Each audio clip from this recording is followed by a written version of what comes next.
ప్రసాద్ గారు ఏంటి ఈ సీసా పెంకులు ఏంటండి ఓడి ఎలా అరబెట్టినట్టు అరబెట్టారు? అవి పగలగొట్టి బాంబులో పెడతారు. ఏంటి ఇక్కడ బాంబులు తయారు చేస్తారు? గట్టిగా అరవై బాబు, అవి నీ మీద వేస్తారు. ఏంటండి పొగలు వస్తున్నాయి? సాంబారా? సాంబార్ కదా సారా, నాటు సారా. స్మెల్ తెలియటం లేదా? అవును బాబోయ్. వాడేంటి సార్ సింగిల్ హ్యాండ్ కత్తిని చూడకాయ బాబు, వాడి కోపం ఎక్కువ. ఒకసారి కత్తి నిరుతుంటే రెండో చేయి అడ్డం వచ్చిందని వాడి చేయి వాడే నరుకున్నాడు. రండి ప్రసాద్ గారు, ఇక్కడ ఎవరు మామూలు వాళ్ళు ఉండరా? ఇక్కడ మామూలు వాళ్ళు ఉండరు, ఉండలేరు కూడా. అటు చూడు, జమ్మలమడు జనార్దన్ 50 మర్డర్లు చేశాడు. అమ్మో. ఇటు చూడు, వీడు రాజంపేట రవి ఊచకోత స్పెషలిస్ట్. మనుషుల రక్తాన్ని నీళ్లు దగ్గర తాగేస్తాడు. అర్థమైందా? అర్థమైంది. ఏమర్థమైంది? పూజ మా ఇంట్లో కుడికాలు పెట్టాలంటే నేను ఇంట్లో ఎడంకాలు పెట్టాలి. తేడా వస్తే 2 కాళ్ళు తీసేస్తారు. వాళ్ళు ఏదైనా ప్రశ్నలు అడిగితే తింగర్ మహోస్ గా నవ్వు చూడకు. స్పాంటినియస్ గా ఎదుస్తా చెప్పి. మీరు చూడండి నా స్టైల్ చూడండి.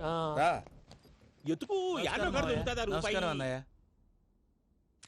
ఏంటి మనోళ్ళందరూ బయట ముమ్మరంగా బాంబులు దొరుకుతున్నారు? ఎవడైనా పెళ్లి ఆపడానికి ట్రై చేస్తే వాడి మీద ఇంతకీ ఇతనెవరు?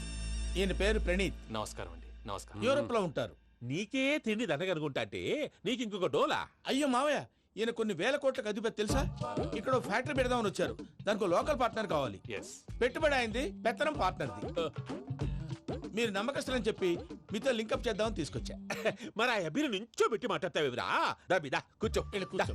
ఏవబ్బా ఇంత సిన్ని పెట్టి తెచ్చుకున్నావు? పెద్ద పెట్టి పైకి వెళ్ళి చూసావా మర్యాద, డబ్బున్నడని. ఇంతకీ ఏ ఫ్యాక్టరీ పెట్టాలనుకుంటున్నారు? ఈ కరువు ప్రాంతంలో ఎరువులు ఫ్యాక్టరీ పెట్టి రైతులకు అరువు ఇద్దాం అనుకుంటున్నాను. ఏమంటారు? శానా మంచాలు.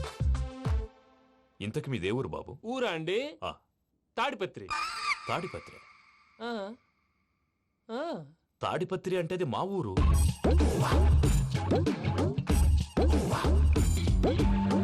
అన్నయ్య, బాబు చెప్పేది మన తాడిపత్రి కాదు, తెలంగాణ తాడిపత్రి. ఏం బాబు?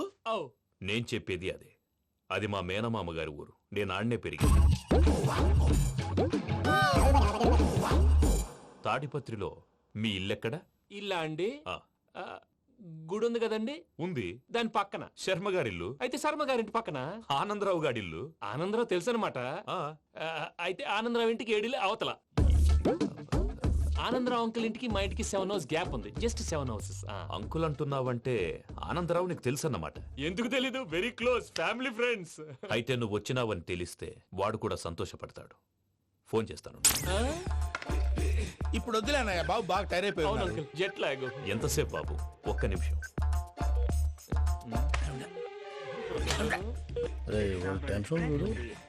ఈ ఫోన్ ఒకటి కలుస్తలేదు. వాడితో తర్వాత మాట్లాడుకుందాం. మీరెళ్ళి రెస్ట్ తీసుకోండి బాబు. అది కరెక్ట్ భయ్యా, తర్వాత మాట్లాడుకుందాం. వస్తాం తాత గారు, వస్తాం తమ్ముడు. అవును, మీ పేరేంటి? చెప్తారులే. ప్రామాణికం ఏదో కొంచెం తేడాగా అనిపించట్లా? నాకు అలాగే అనిపిస్తుంది సార్. నేను అన్నావా నీకు కూడా నిజంగా అనిపిస్తుంది? అబ్బే నిజంగా సార్. అయితే వీళ్ళ మీద కొంచెం కాన్సన్ట్రేట్ చేయాలి. ఏంటండి ఏ ఊరు దొరకట్టు తాడిపత్రి పేరు ఎందుకు చెప్పావు? ఆ ఊళ్ళో ఆయనకి చుట్టాలు ఉంటారు. నాకేం చెప్తే చెప్పావు. ఆనందరావు అంకుల్ అని ఎందుకన్నావు? ఒకే ఊరిని చెప్పి తెలియదంటే డౌట్ రాదా? నా ప్రశ్నకు సమాధానాలన్నీ నీ దగ్గర ఉంటాయి. నీ సమాధానాలకు సాక్ష్యాలన్నీ వాళ్ళ దగ్గర ఉన్నాయి. ఏదో తప్పు చేసినట్టు మాట్లాడతారేంటి? అక్కడికి ఒక ఐడియాతో చెప్పాను. నువ్వు ఐడియాతో చెప్పావు, ఎయిర్టెల్తో చెప్పావు, వాళ్ళకి ఎందుకయ్యా? ఆ ఆనందరావు గారి నెట్వర్క్ కలిసిందంటే మనం కవరింగ్ ఏరియాలో ఉన్నాం. అన్ని అప్సకల మాటలు మీరు ఏం జరగదండి. సర్లేండి. సర్లే పదండి.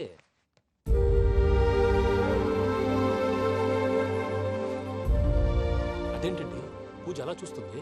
ఇంకెలా చూడాలి? చాలా గ్యాప్ తర్వాత కాబోయే భర్త వచ్చాడు. ఫేస్ లో ఫీలింగ్ ఎమోషన్ లేదేంటి? ఆ అమ్మాయికి 190 ప్రాబ్లమ్స్ ఉన్నాయి. నీకు ఫేస్ లో ఫీలింగ్స్ కనపడతాయా? ఓ కరెక్ట్. సరే పదండి వెళ్దాం. నువ్వెక్కడికి? పూజ దగ్గరికి. నువ్వు గదిలోకి రాకూడదు, నేను వెళ్ళి తీసుకొస్తా. ఓ అమ్మా పూజ, నిన్ను రమ్మంటే అతన్ని తీసుకొచ్చావేంటి? ఏం చేయనమ్మా, భుజాల మీద ఎక్కించుకుని తీసుకెళ్ళడానికి నేనేమన్నా ఆంజనేయుడా? వాడంటే కొన్ని తక్కువ టమారాలు తెలిసినాడు, పైగా నిన్ను ప్రేమిస్తున్నాడు కూడా. అంటే అతనికి అసలు విషయం చెప్పలేదా? చెప్దామని అనుకున్నానమ్మా. సరిగ్గా నువ్వు ఆ టైంలో ఫోన్ చేసి ఇక్కడ ప్రాబ్లమ్స్ చెప్పావు. ఏం చేయాలో తెలియక వాడిని వేసుకుని వచ్చేసా. ఏంటి మా వీరు బుద్ధి లేకుండా ఇప్పటికీ పెద్ద తప్పు చేసావని ఫీల్ అవుతుంటే నువ్వు ఇంకా కంటిన్యూ చేస్తున్నావు? ఇప్పుడేం కొప్పలు మునిగిపోయినాయమ్మా. ఇప్పుడు చెప్పేది ఏదో 4 రోజులు అది చెప్తాం. ఈలో భద్రతతో నీకు పెళ్లి అయిపోయింది అనుకో, నీ జీవితమే నాశనం అయిపోతుందమ్మా. అందుకే ఇలా చేయాల్సి వచ్చింది.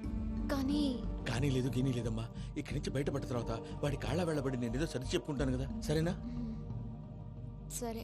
సరే అంటే కాదమ్మా, వాడితో నువ్వు కొంచెం క్లోజ్ గా ఉండాలి. అంటే వెళ్ళి వాటేసుకోవాలా? వాడు అదే ఎక్స్పెక్ట్ చేస్తున్నాడమ్మా. ఏంటి? ఏం లేదమ్మా, వాడితో కొంచెం సరదాగా ఉండమని అంటున్నాను. రా చెప్తా. చూసావు బాబు, నీ మీద బెంగతో ఎలా చిక్కిపోయిందో. ఇదంతా నాటకం అని నాకు తెలుసు. నేను యూరోప్ రావడం, అక్కడ మీరు పూజను నాకు పరిచయం చేయడం, ఇదంతా కూడా ఆ పైవాడు ఆడుతున్న నాటకం. మనం జస్ట్ పాత్రధారులు అంతే. మన ఇద్దరికి రాసి పెట్టింది కాబట్టే ఇదంతా జరిగింది. మధ్య మధ్యలో చిన్న చిన్న ప్రాబ్లమ్స్ వస్తాయి, వాటికి మనం కంగారు పడకూడదు. మిమ్మల్ని ఇక్కడి నుంచి తీసుకెళ్లే బాధ్యత నాది. మీరు హ్యాపీగా ఉండండి, ఏదో ఒకసారి నవ్వండి. ఆ? ఇంకా ఇంకా అది అది అలా నవ్వుతూ ఉండండి. రండి ప్రసాద్ గారు, వెళ్ళి రెస్ట్